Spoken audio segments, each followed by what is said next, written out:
welcome, all my right thinkers. Thanks for tuning to your boy, Pfunk Thinker, right? On YouTube channel, doing what I do for you.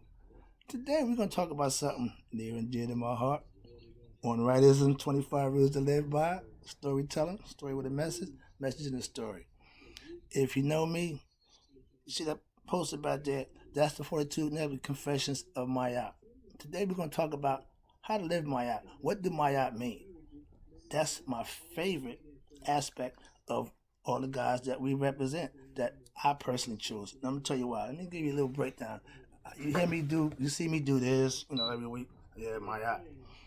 Knowing thyself means you're living Mayat.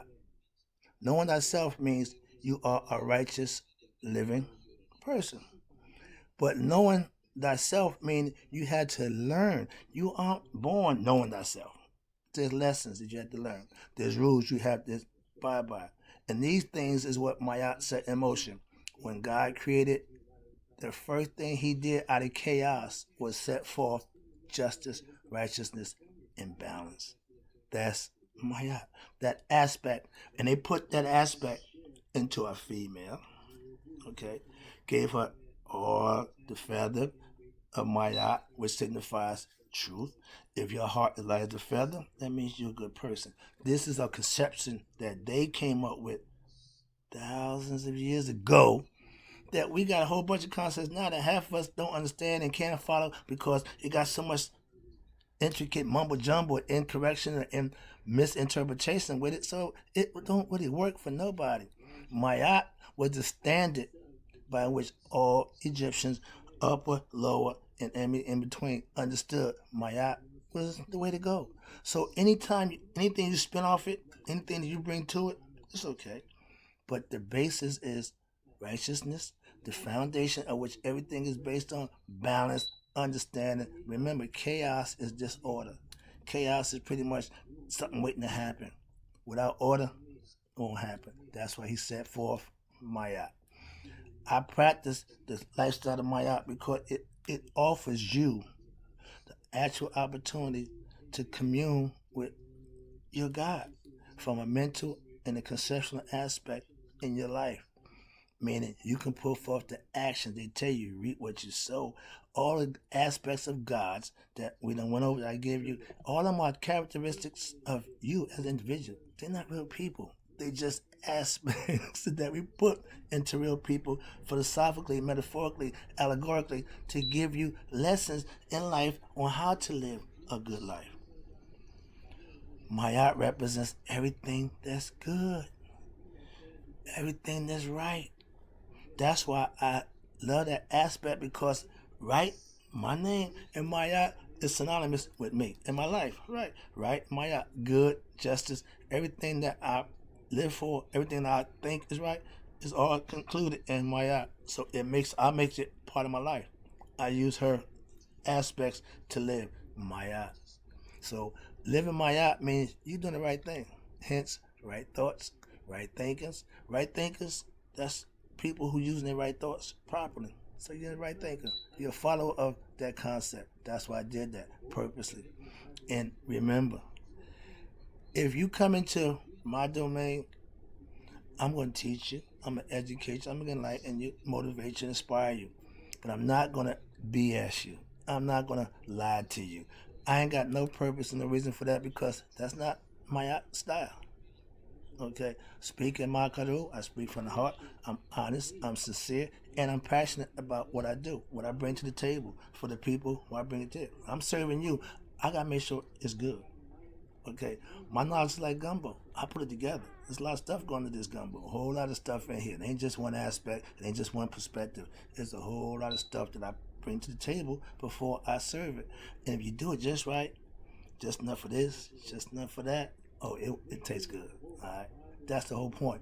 If you get my message, if it's making sense and you can implement it and use it, I'm doing my job. That's what I do it for. That's the only reason I do it. No other reason. If I can help somebody else out to get where I am, man, that's the best thing I can do for you. I can't share it with you. I can tell you about it. I can lead you to it, show you where to go, how to get it. But when you get it, it's yours. That's what I said. Right thoughts, just me, my thoughts. Right thinkers, you guys. Your thoughts become right, or whatever your name is, whatever you want to call it. In ancient times, when you crossed over, if you passed judgment, your last name was changed from Mark Right to Mark Assar. Gina Assar. Whatever your first name is, you keep, but the last name changes. And the Muslim got that concept. You gotta get an X because it's unknown who your ancestors are, the last, all that. I get it. I get it. Trust me. But when you got all these concepts, you got all these views, that's fine. But what do you implement? What do you live by? I don't have a problem with Islamic fellas. But for some people, Islam, they think it's the end all be all. No, it's just what you choose to follow. Like I think Mayat is the end all be all, right? Thoughts is the end all be all. Why? Because it's when I choose. That's all. Only thing that makes it what you think it is you choosing to follow it and be part of it. That's again, choice.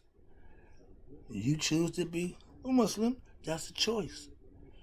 That ain't got to be everybody else's choice. It's an individual choice that we make to follow a belief system, first of all. Mine's a belief. I got a belief in Maya. I got a belief in Egyptian concepts. Yeah, so I chose that. I ain't saying that's the end all be all. I ain't saying that's the, no, if it ain't that, it ain't. I'm not saying none of that. I'm just saying it works. I know it works because I use it. Just like a Muslim, if he live in the tenets of Islam, he can say it worked. Malcolm showed him. Elijah Muhammad proved it. Farrakhan's doing it. So you got a bunch of people doing whatever they're doing and doing it well. But that don't mean it's the only and only the best or whatever. It just means it works for those who choose to use it. Like a bodybuilder. If you go to the gym every day and don't lift no weights over 2 or 3 pounds, you just in there just doing nothing. You ain't gaining nothing. You ain't doing nothing. It's like reading a book that you already read. What you getting out of that if you already read it? Okay? Certain things, redundantness is not good. Routine and how you live is a good pattern to set for. But to just run around doing things haphazardly, it don't get you nothing. Do it today, stop tomorrow. You go to the gym a couple of days, yeah, I feel good. Then next week, what happened? Do it for a while. Institute consistency in doing whatever it is you're doing, and you will see that it works. Okay, Maya is the way that I live for the simple fact that it gives me structure, balance, all the other things that I need to live by to be a good person. It institutes righteous living. That's all. All the things I have not done. Okay? Now, when I read it on the show, I'm not homophobic. I have no problem with anybody's sexual preference.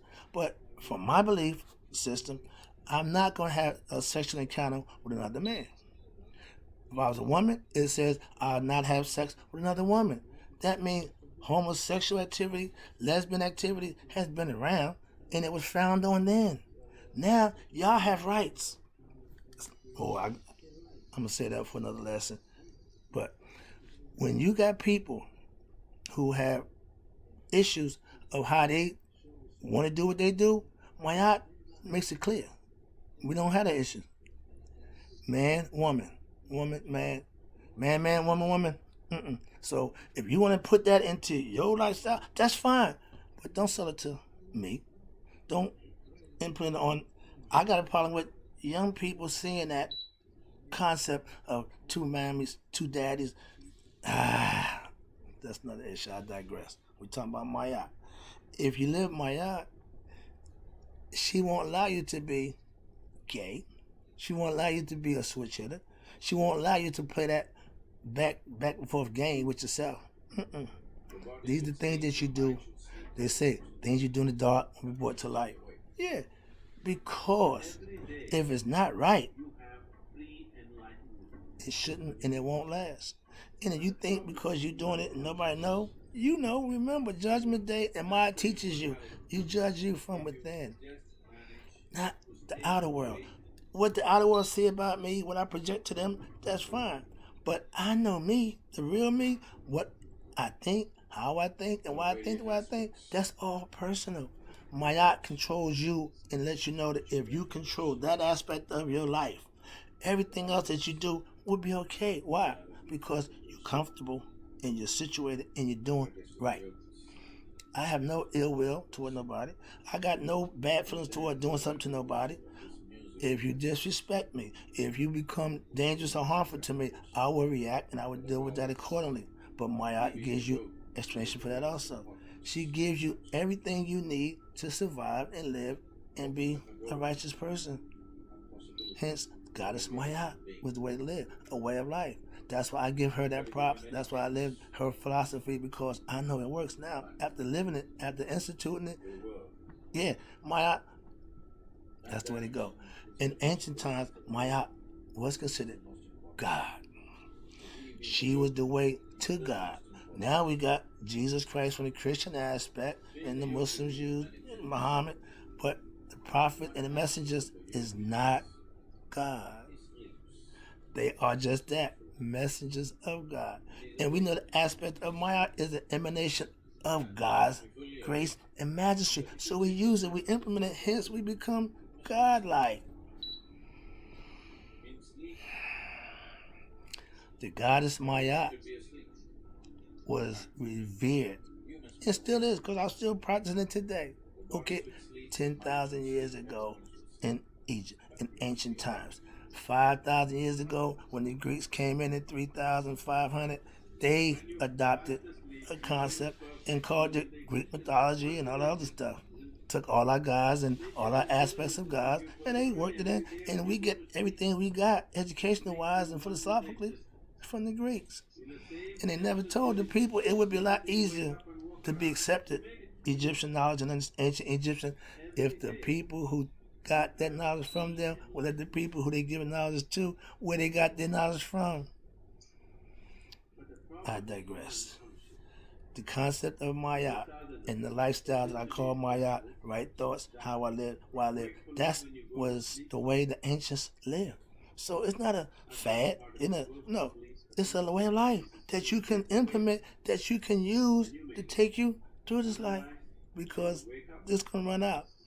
I want to be prepared for the afterlife. That's what Maya did. Her way of living was preparing you for Judgment Day, when you gotta be responsible for what you do. She's trying to tell you what to do. She giving you the blueprint. If you don't follow the rules, you will be punished. Punishes reincarnation. See, this game of life that we playing for real, when you playing for keeps, it ain't about how much money you put up. It ain't about you fading. Nah, it's about you doing. Because if you do, you will benefit. If you don't, you'll be punished. But the question is, what's the punishment? What's the price for not being enlightened? What's the price for not living Maya? Right now, today term, we call it hell. Ancient time, we call it you going to the doo-wop and being cast into the field where you're going to be working, you're going to be miserable. Well, they call it not good. The field where nothing happens, the peace and serenity, that's where they want to go. That was considered heaven. Other part was considered hell. So, again, the concept that we use, the words that we don't make the difference. It still is what it is. We ain't the first people to come up with this concept. We in 2020. Okay, there's a whole lot of stuff going on before we got to here. And guess what? There's gonna be a whole lot of stuff going on after here. All I can do is what I'm doing here. I concern myself with, I learned about my history for a reason. I might not be here for the future, but I know my future, living my art and doing what I do, is bright. So whatever else happens, I have no problem with that. Like the Christians say, I can do all things living my art, because she's the one that strengthens me. She's the one that empowers me. She's the one that institutes me. She's the one that give me knowledge of self that I can use and manifest good things for myself. So I pay homage and respect to Maya, because I can live her aspects, I can live her views and benefit from them. When you do wrong, you're going to pay. When you do right, I'll take that deal anytime. That's why I choose to live right. I know the benefits of living right. I know the punishment that comes with doing wrong. So again, choice. I choose Maya. Make your own choice in life. That's what it's all about. He gave you that free will to do just that. Make the choice. But when you make a bad one, you gotta pay for it. Make a good one, You benefit from it. Make a decision.